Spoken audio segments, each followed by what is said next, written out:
A paz de Cristo a todos, uma boa manhã e que Deus abençoe a sua semana, que começa hoje. Um bom começo de semana a todos vocês. Eu lembro de um episódio bem interessante na minha vida, e esse episódio tem a ver com o tema que nós estamos começando hoje, não é? Um novo tema agora no mês de agosto, a visão. Qual é a visão da igreja? Qual é a visão da igreja? Me lembrei de um versículo de Provérbios, capítulo 29. Edson, eu acho que não está passando. Antes, ok. Isso. Provérbios 29 diz o seguinte: onde não há visão, o povo perece. Onde não há visão, o povo perece. Muitas vezes, falta de visão. Tudo bem, é água. Então, muitas vezes, nós não sabemos para onde estamos indo. Pode deixar, Rosnaldo. É água, fica aí. Obrigado, meu irmão. Eu me lembro de uma conversa que eu tive com um irmão há muitos anos atrás, que levantou uma pergunta muito válida para mim, e eu acho que para vocês também. A igreja existe para quê? A igreja existe para quê? Qual é a finalidade da igreja?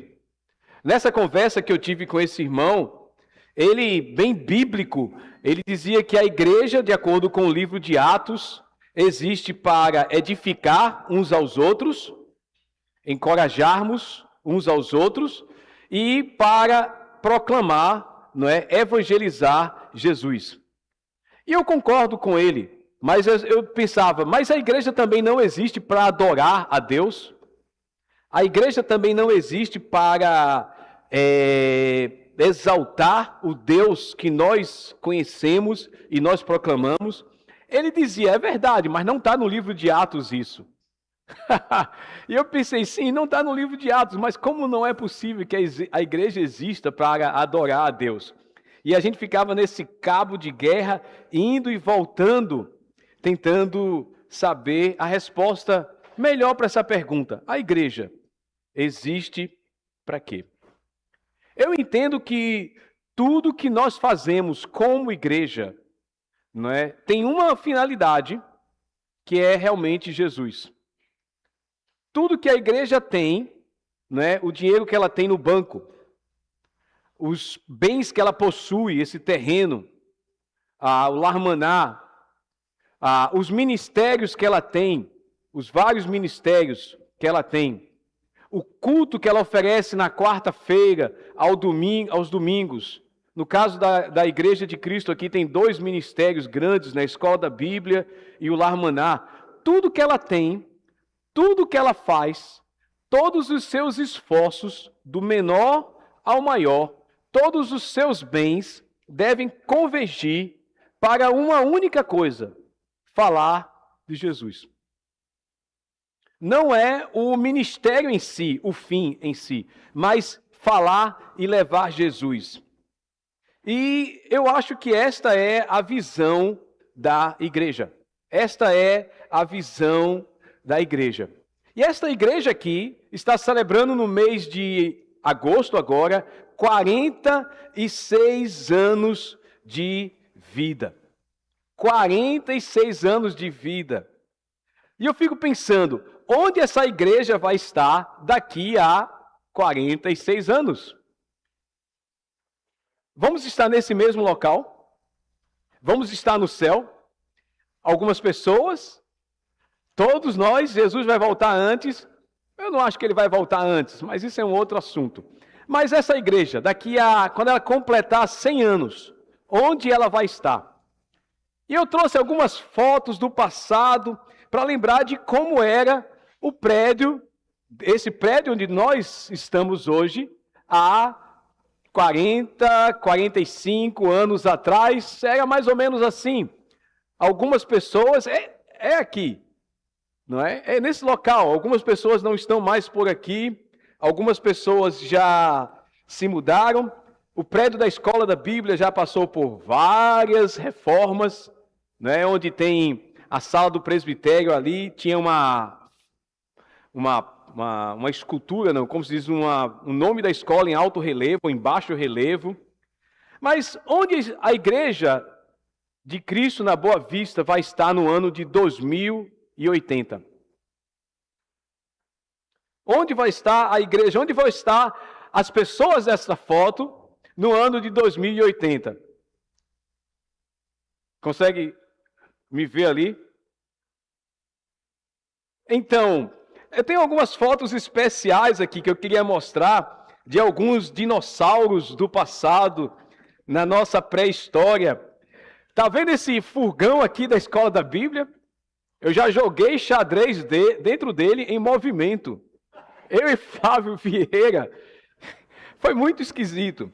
Foi mais esquisito ainda que eu ensinei xadrez a ele, depois ele ganhou na primeira partida que nós jogamos juntos. Então, tivemos grandes campanhas no passado, uma campanha muito famosa que mobilizou muitos irmãos e que dessa campanha que foi lá no Sesc de Santo Amaro, hoje perto do prédio da Escola da Bíblia, da Sociedade Bíblica, foram milhares de folhetos. Na verdade, veio um container com 1 milhão de folhetos, de um fascículo, para distribuir em cada casa do Recife. Foi uma grande mobilização. No final, 2 pessoas se converteram. Amém! Mas podia ter vindo muito mais. Sem dúvida. Mas eu lembro dessa campanha, eu lembro que bem aqui tinha um painel enorme com esse desenho que o nosso irmão Paulo Vieira ajudou a fazer. Não é? Da campanha da morte para a vida, baseado em 1 João. Eu penso em pessoas do passado que não estão mais aqui entre nós. Seu Manuel, alguém lembra dele? Eu lembro de Flávio Vieira, eu trabalhei com esse rapaz aqui, numa sala. O primeiro secretário da Escola da Bíblia. Eu lembro do nosso primeiro, não sei se foi o primeiro, mas um dos primeiros dirigentes de hino, Rogério, alemão, o irmão de Fernanda, que dirigia hinos aqui, tinha uma voz belíssima e o Senhor o chamou. Eu lembro de pessoas que ainda estão conosco hoje, não é? Fátima do passado, Mozart tinha cabelo, e Regis também, e todo mundo era jovem e bonito, mas o tempo não perdoa para ninguém. O tempo não perdoa para ninguém, não é? O tempo é implacável. O tempo é implacável. Eu lembro dos treinamentos que houveram, os primeiros evangelistas, você vê aí Antônio Silva e Regis e Alan Dutton, e esse rapaz aqui, ele foi aluno da Escola da Bíblia, conheceu a igreja e recentemente, foi para outra igreja e recentemente voltou a estudar conosco. E ele disse, eu lembro de você. E eu disse, eu não lembro de você. Mas essa é a prova de que ele estava aqui várias décadas atrás. Nós tivemos o nosso primeiro curso de treinamento para obreiros, muito antes do Ebenezer, muito antes da Arca, chamado o Enoque. E sim, todo mundo tinha cabelo. Silvinha, Marilene, a Bernadette e Rosilene fizeram esse treinamento com o nosso irmão Felipe. E esta foto aqui dos jovens, eu vou passar logo essa foto, mas Dege, tu tá bem ali, vice? Só, não me esqueci de você, mas passemos dessa foto. Essa foto é muito comprometedora. A igreja aqui está celebrando 46 anos de vida. E a pergunta ainda é a mesma. Vamos chegar a fazer 80 anos de vida um dia? Vai ter um futuro essa igreja? Eu espero que sim, e nós trabalhamos para que isso aconteça. Recentemente eu li uma história de uma igreja de Cristo que completou 110 anos de vida. 110 anos de vida. E fechou as portas. Eles tinham no final um prédio muito grande e apenas 15 idosos se reunindo naquele prédio. As contas eram mais altas do que o que eles conseguiam arrecadar. E no ano de 2025, em dezembro de 2025, eles tiveram seu último culto naquele prédio de igreja. E naquele último culto, eles reuniram seus filhos, e netos, e bisnetos, e o prédio ficou cheio pela última vez. E depois disso, eles contrataram, por incrível que pareça, existe uma empresa lá nos Estados Unidos que o propósito dela é fechar igrejas. No sentido de que quando uma igreja morre, o que acontece com os bens que ficam? E os últimos membros? Alguma coisa tem que ser feita. E existe uma empresa de consultoria para essa finalidade. E nesse último culto, o presidente dessa igreja, dessa empresa de consultoria, estava lá para trazer uma palavra de eulogia, não é, uma palavra final para essa igreja que fechou as portas. E esses últimos membros foram para outras congregações perto e os bens foram vendidos e repartidos entre eles. O que me chamou a atenção nessa reportagem foi o que esse consultor mencionou. Ele disse que a geração que ficou ali, depois de 110 anos, gente, 110 anos, ele disse, eles perderam a habilidade de conectar-se com os mais jovens. E aí, depois ele continua, se não conectar com os mais jovens, a igreja continua o seu caminho de envelhecimento e morte. O estranho que você pode estar pensando é, sim, ela viveu 110 anos, mas tem igrejas de 150 anos. Tem igrejas de 180 anos aqui em Recife.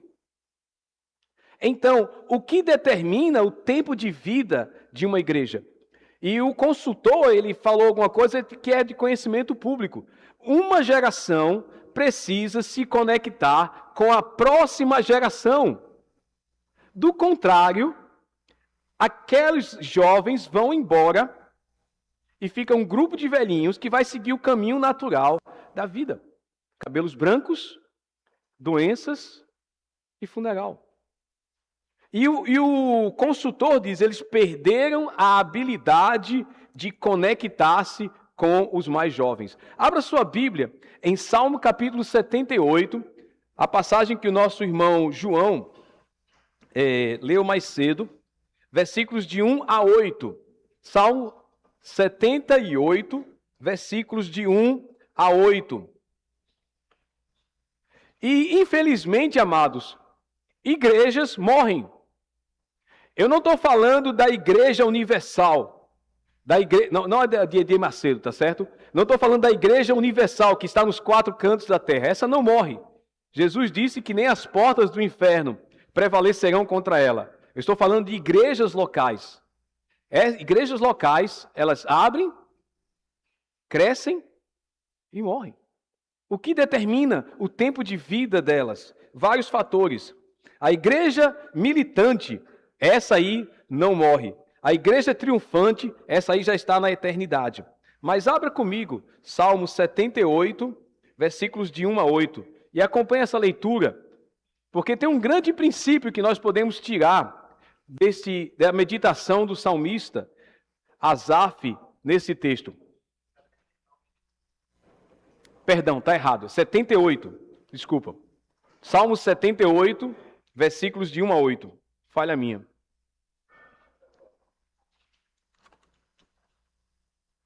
Salmo 78, versículos de 1 a 8.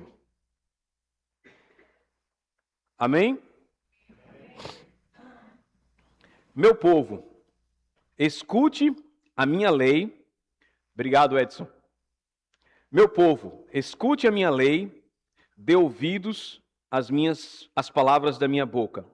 Abrirei os meus lábios para proferir parábolas e publicarei enigmas dos tempos antigos. O que ouvimos e aprendemos, o que os nossos pais nos contaram, não o encobriremos aos seus filhos. Contaremos à geração vindoura os louvores do Senhor e o seu poder e as maravilhas que fez. Ele estabeleceu um testemunho em Jacó e instituiu uma lei em Israel. E ordenou aos nossos pais que os transmitissem a seus filhos, a fim de que a nova geração os conhecesse e os filhos que ainda hão de nascer se levantassem e, por sua vez, os contassem aos seus descendentes, para que pusessem a sua confiança em Deus e não se esquecessem os feitos de Deus, mas que observassem os seus mandamentos, que não fossem como seus pais, geração obstinada e rebelde, geração de coração inconstante, cujo espírito não foi fiel a Deus. Esse salmo nos ensina 3 coisas rápidas que eu gostaria de compartilhar com vocês essa manhã. Edson, passa para mim o próximo slide, por favor. Primeira coisa, nós temos que pensar no futuro. Como igreja, nós temos que pensar no futuro. Eu percebo que em todos os aniversários de igrejas que eu tenho participado, tanto em São Lourenço como em Jaboatão, Curado e na Boa Vista, é que existe uma certa nostalgia. A gente fica olhando como nós éramos no passado, os acampamentos do passado. É o que eu tentei mostrar nas fotos que apareceram. Olha como eu era magro, olha como eu tinha cabelo. A gente fazia acampamentos em escola com 200 pessoas e um banheiro, Todo mundo comia pão com salsicha e tomava... É uma tendência humana de ser meio nostálgica. Mas eu acho que existe um grande perigo aí. A igreja militante, a igreja que o Senhor fundou, ela está sempre olhando para o futuro. E esse princípio é bíblico. Nada contra os ministérios de terceira idade. Não é essa a questão aqui. Não é essa o ponto. Pelo contrário, a estratégia é unir a sabedoria dos idosos com a força dos jovens. Mas a visão da igreja tem que ser para frente. E esse sentimento, às vezes, de nostalgia é perigoso. Veja o que ele diz no versículos 3 e 4. Ele diz: o que ouvimos e aprendemos, o que os nossos pais nos contaram, não os encobriremos aos seus filhos, contaremos à geração vindoura. Note o 5, na segunda parte do versículo 5. E ordenou aos nossos pais que os transmitam aos seus filhos, a fim de que a nova geração os conhecesse e os filhos que ainda hão de nascer. Note, os filhos que ainda hão de nascer se levantassem e, por sua vez, os contassem aos seus descendentes. Note que o Israel antigo recebeu esse princípio de Deus de que o povo dele tinha que estar olhando para o futuro, não para os erros do passado. Então, uma das grandes maldições que nós temos é ficar olhando para as lástimas do passado ou temendo o futuro, enquanto a gente deve estar olhando para as gerações no futuro. Pensando aqui no versículo 6, a nova geração que ainda nem nasceu. Nós temos que imaginar o dia em que nessas cadeiras vão estar sentados os filhos de Nicolas e Betina. Está entendendo? Não os jovens que estão aqui agora, mas a geração que ainda vai vir e a ocupar este prédio. Isso é visão. é olhar para o futuro distante. E, amados, essa ideia não é uma ideia que eu estou tirando da minha cabeça. É um princípio bíblico. É assim que o povo de Israel, os judeus, sobreviveram até hoje. É assim que a igreja tem sobrevivido até hoje. Ela olha para frente. E deixe-me compartilhar alguns versículos só para deixar claro com vocês. Veja o que está em Êxodo 13, 14. No futuro, falando da Páscoa, quando seus filhos perguntarem, o que significa isto? Digam-lhes, com a mão poderosa o Senhor nos tirou do Egito, da terra da escravidão. Deus vai dizer, olha, quando vocês estiverem tomando a ceia do Senhor, e uma criancinha do seu lado, de 2 anos, perguntar, o que é isso? Você está semeando, na resposta que você está dando, Fernando, você está semeando o futuro. Olha o próximo versículo, lá em Deuteronômio diz, apenas tenham muito cuidado, para que vocês nunca se esqueçam das coisas que os seus olhos viram. Conservem-nas por toda a sua vida na memória. Contem-nas aos seus filhos e aos seus netos. As coisas que Deus fez lá no Egito, você vai contar aos seus filhos, aos netinhos, e esses filhos vão contar aos seus netos, e assim o povo de Israel sobreviveu. Os judeus, em particular, como um povo, uma etnia, eles têm um cuidado muito grande com crianças. Eles têm um cuidado muito grande com a educação infantil, que muitas vezes a gente delega na mão do Estado e outras pessoas educam, menos os pais. Mas eles sabem que a educação daquelas crianças é a sobrevivência de um povo. A educação dos meus filhos é a sobrevivência da família Nascimento. A educação dos nossos filhos é a sobrevivência da igreja. Isso não é nenhum mistério. O apóstolo Paulo falou o seguinte, portanto, você, meu filho, fortifique-se na graça que é em Cristo Jesus. E as palavras que de mim ouviu dizer, na presença de muitas testemunhas, confias a homens fiéis, que sejam também de ensiná-las a outros. Percebe aqui a ideia? As instruções de Paulo. Paulo ensina a homens fiéis, e esses homens fiéis vão ensinar a outros. A ideia de repassar. E Paulo começa a passagem chamando ele de meu filho. Meu filho. Então, a igreja, ela precisa olhar para o futuro, para os jovens, para as crianças, para a adolescência. A igreja também precisa aprender com os erros do passado. No versículo 8, ele, antes de começar uma recapitulação da história de Israel, ele para no versículo 8 e diz que não fossem como seus pais, geração obstinada e rebelde, geração de coração inconstante e cujo espírito não foi fiel a Deus.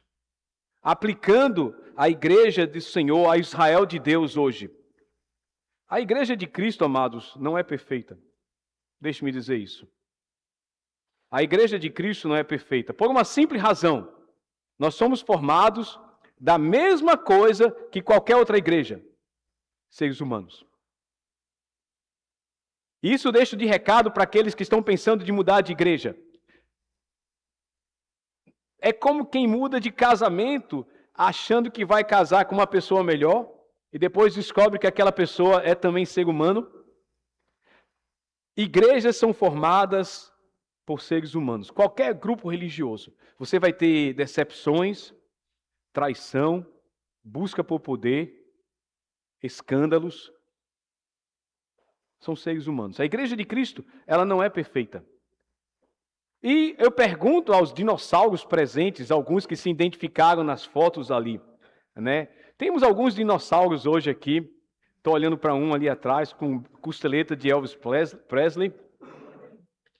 Se a gente pudesse olhar para o passado, da qual fizemos parte, Não é, Deginaldo? Essa barba branca. Não vou falar nada, Degi. História que segue. Ele é novinho, claro. Então, onde eu estava? Aos dinossauros presentes, uma pergunta para nós. O que você faria diferente? O que você faria diferente? Que grupo na igreja você teria dado mais ênfase? Hein, Cabral? Que obstinação que nós tínhamos no passado que nós abriríamos mão hoje?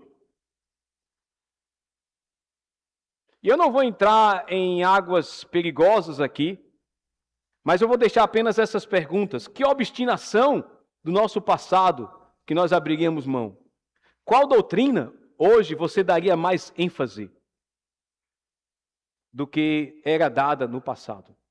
Se nós não aprendemos com os nossos erros do passado, tenha certeza, nós vamos repeti-los hoje. Então, aos que estão aqui, não é, presentes, que têm mais de 30 anos na Igreja de Cristo, mais de 25 anos na Igreja de Cristo, o que você faria diferente? Uma coisa que essa igreja tem acertado, ela tem dado ênfase aos casais. Porque ela descobriu que famílias fortes e igreja forte. É ou não é, Denise? Famílias com problemas e igreja se desmoronando. Ela está aprendendo com o passado. Mais ainda, amados, terceira coisa que eu gostaria de tirar do Salmo 78. Nós temos algo a transmitir.